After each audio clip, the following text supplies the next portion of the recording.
Karamora fuku kaname kula koi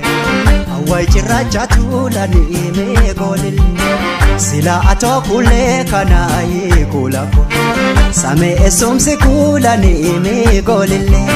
marjalan ko chali sa kule kula koi biya abondule sana ane golil sifundula bahai sana ane kula koi sagal karapule sana ane golil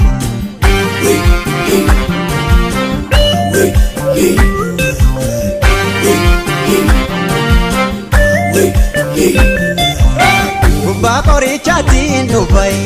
labbaalillee hurrii marse muraama taatiyaan afuuwe ayyaata kenna haa dabse sagaltamaan biteen hidhay way martoo mudhiitiyyay shanshaaniin shaagoonee gallaawe way shaggooyyeen aadaa biyyaa way golillee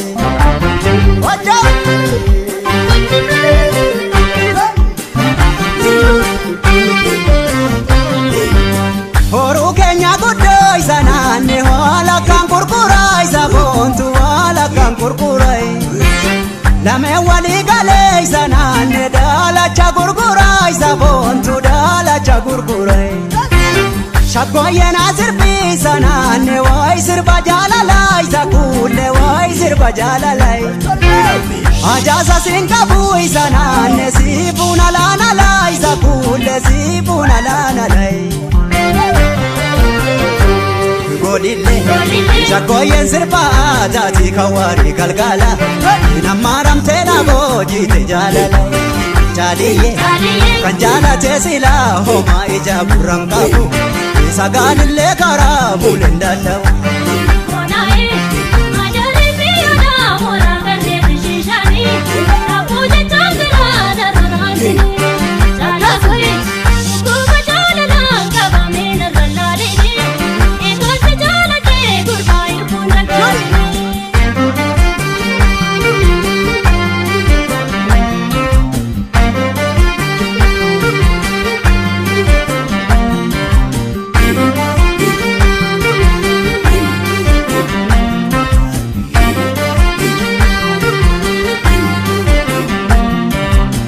Karamora fuku kaname kula koi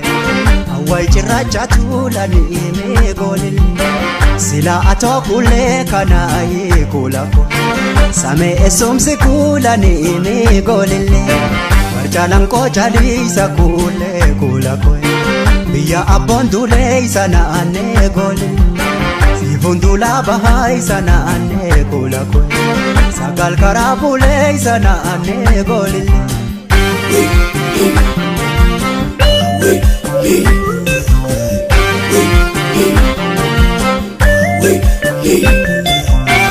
Ilali dardara oromo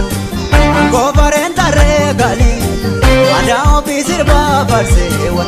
shaggooyyeen shanii gale shangartaa dubree oromo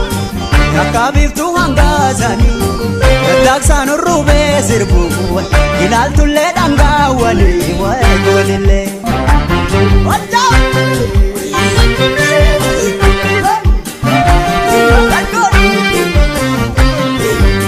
Ondole si marsee isa kuulle waa'ee gara mul'ataa isa naanne waa'ee gara mul'ataa daddaaksaan sirbii isa naanne kan itti dhaammataa isa kuulle harri jijjibbaatee halaalarraan ifaa isa kuulle waa'ee qarmaan adda keessa naanne waa'ee gumeen harka kee har'aasaa dhaalattuu isa naanne waa'ee boontuun akka kee isa kuulle sabboontuun akka kee golillee kunneen wal jaalatu homaa waliin salphatu reefuu jaalala keen qabaan hubatu jaaliyyee kunneen konsi banaa seenii koomana jaarratu otoon si dhungadhee barinee bodu.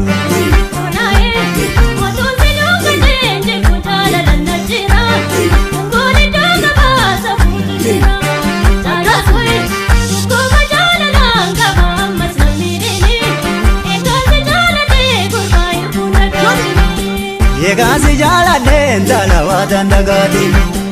Egaasi jaaladhee gurbaa ilmuun dhagaatini. Egaan si jaaladhe jaalawaa dandagaati.